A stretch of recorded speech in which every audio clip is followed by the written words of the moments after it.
¿Qué tal? Vamos a ver la definición del contrato, algo muy sencillo como para poder entender rápidamente de qué se trata. Hay un punto básico del contrato que es tener algún tipo de conocimiento, no es necesario que sea profundo, sobre las obligaciones. Es decir, saber que es por lo menos una obligación sin que uno tenga que conocer exactamente cada detalle obligacional de cada uno de los capítulos que ordenan el Código Civil y Comercial. Con una idea general uno puede entender qué es un contrato. ¿Por qué razón? Porque el contrato es continente de obligaciones. El primer paso para saber si uno está frente a un contrato es buscar por lo menos una obligación. Si la obligación ha sido encontrada, bien, ahí ya podemos seguir la senda que nos va a llevar a determinar si la figura que estamos estudiando o que tenemos que verificar es o no un contrato, porque puede ser alguna otra convención obligacional. Había dicho el maestro Héctor Lafave en sus tratados que el contrato es, por definición, un acto jurídico bilateral causado con contenido patrimonial que regula los derechos de las partes. Esto parece un axioma egipcio, pero la verdad que es la definición que hemos tomado los contractualistas porque grafica el mundo, el universo del contrato. Y es muy interesante porque se puede explicar no con situaciones nuevas, jurídicas, sino con las ya estudiadas. El alumno incluso que llega a contratos cuando tiene que diseminar cada concepto de la definición para comprenderla en profundidad, en realidad no tiene que ir a estudiar cada segmento de algo que no ha cursado, sino que ya lo ha visto previamente en años anteriores. Así que realmente es muy simple. Fíjense que cuando hablamos de acto jurídico, ¿qué es el acto jurídico? El acto jurídico es un hecho jurídico que está determinado por la voluntad. Es decir, por eso se ha dicho siempre y sostenemos que el contrato parte de un punto que le es propio, que es la autonomía de la voluntad. Etimológicamente, autonomía de la voluntad significa autonormarse, darse las propias normas. Este es el punto de libertad del contrato. Acá las personas, tanto sean personas humanas como personas jurídicas, van a tener la posibilidad de venir a armar una figura jurídica tal como lo deseen. Obviamente siempre que sea lícito desde ya, pero no tienen que seguir camino alguno descrito en la norma. Lo pueden hacer incluso por fuera de la norma, y esto no significa que sea ilegal, sino simplemente que no esté regulado. Entonces, se va a dar con el contrato la persona su propia normativa, es decir, va a llevar adelante el contrato como lo decidan las partes.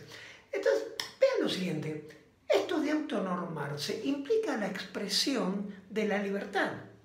La persona en el contrato muestra este rasgo metafísico, este rasgo íntimo, metafísico más allá de lo físico, que es libremente ponerse a derecho tal como lo desea. Esto es importante, porque acá nosotros tenemos dos tipos de libertades que se verifican en los contratos. La primera es la libertad de estar en el contrato. Y esto es fundamental, porque alguien viene a un contrato, viene a contratar porque lo desea, porque quiere.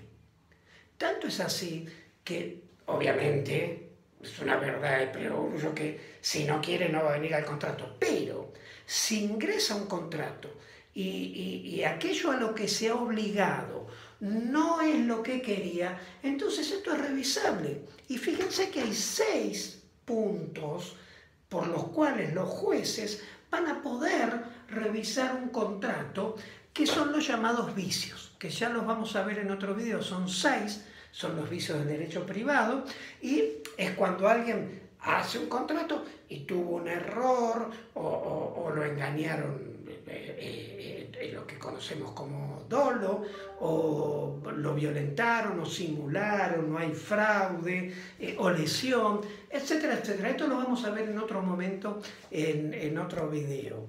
Pero lo que quiero decir que el primer paso, el primer escalón para ingresar a un contrato y que este sea sano es la autodecisión.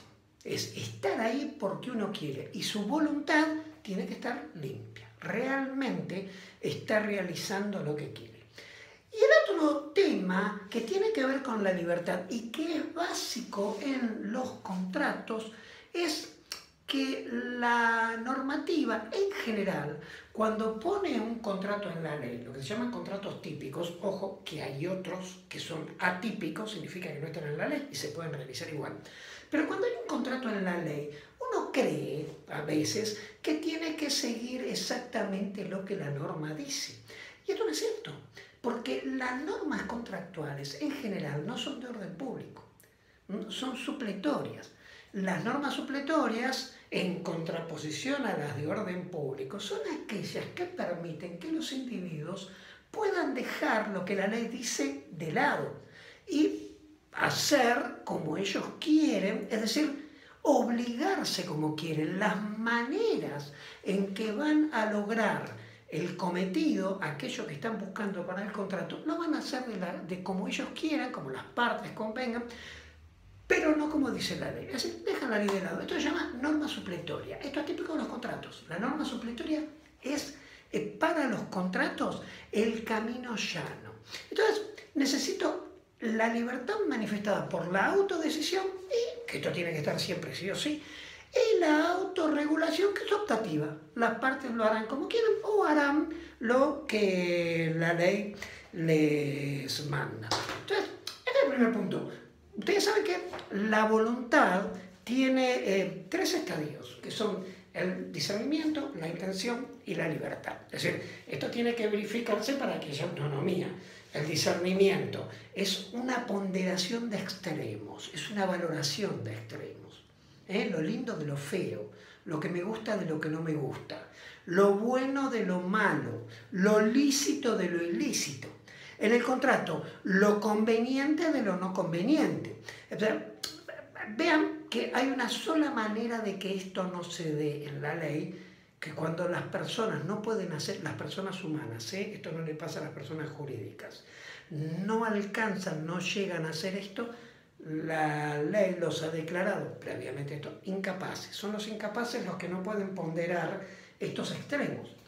Cuidado, que la incapacidad es un término de derecho privado específicamente jurídico, no hay que confundir con la discapacidad, que es otra cosa, que es físico y médico, no tiene nada que ver con nosotros, el mundo, con los que estamos en el mundo del derecho. Entonces, este es el primer punto. La intención, lo que yo decía recién de la libertad, primero discernir y después saber que la persona quiere realizar eso. Y después la libertad, que lo está haciendo como quiere y porque quiere, la intención que van muy unidas. Es decir, dadas estas 3 situaciones, la persona ha ingresado al contrato de manera sana. Si no cumple, entonces será por una razón que es propia del incumplimiento y verán los jueces o las partes cómo arreglan esto. Este es el punto de la autonomía de la voluntad y que es fundamental para entender determinadas cosas. Que el contrato es un acto jurídico bilateral, se necesitan 2, siempre. No existe el contrato como acto jurídico unilateral. Sí existen los contratos unilaterales, cuando hay una sola obligación, como en la donación. Pero en la donación, como acto jurídico, necesito a alguien que done, que regale, pero otra persona que acepte. Si el aceptante no acepta, no hay donación, porque no se le puede dar lo que se le está otorgando, esta intención de beneficiarlo. Así que tenemos hasta ahora Acto jurídico bilateral causado. ¿Por qué causado? Porque la única causa que interesa al contrato es la causa fin, la causa final. Es decir, tiene mucho que ver con la voluntad. La intención, en libertad, la intención de querer lograr algo, tener la finalidad de lograr algo, es la madre del contrato. Responde a la pregunta ¿para qué? ¿Para qué se celebró el contrato? Si el juez quisiera saber si el contrato es sano o no y la persona que no ha cumplido y no puede, le preguntaría, ¿usted para qué firmó esto? Y porque yo, sí, bueno, ahí no se puede ser ambiguo. Dos cositas más. Decimos hasta ahora que es un acto jurídico bilateral causado con contenido patrimonial. Es una convención obligacional como cualquier otra, de todas las que se ven en las obligaciones, que son varias. Pero hay una en particular que es una convención propiamente dicha con contenido patrimonial. El contrato siempre se mide en valores económicos, en dinero. Y lo último que les quiero decir es que el contrato es una norma en sí misma, es una norma más, como lo es la ley, como lo es el decreto, como es la sentencia. El contrato es una norma particular donde los legisladores, si esto pudiésemos decirlo así, son las partes. Es decir, todos nosotros, las personas capaces, somos legisladores del contratos potenciales. Podemos contratar, y de hecho lo hacemos, contrato de transporte en el subterráneo, en el colectivo, cuando vamos a comprar a los kioscos o al supermercado, estamos contratando constantemente, porque podemos hacerlo. Es decir, tenemos esta capacidad de hacerlo y esto nos convierte en parte. Y el contrato, como es una norma, entonces, ¿qué hace? Somete derechos. ¿De quién? De aquellos a los que el contrato se refiere, porque es una norma particular igual que la sentencia, en este sentido. Así que lo que acabamos de ver es una somera explicación de la definición de nuestro gran jurista Héctor Lafay. El contrato es un acto jurídico bilateral causado con contenido patrimonial que regula los derechos de las partes. Para finalizar, les quiero decir que para poder seguir haciendo estos videos les pido que se suscriban. Aquí abajo lo hacen fácilmente. Y si les gustó este video, por favor, pongan like. Muchas gracias.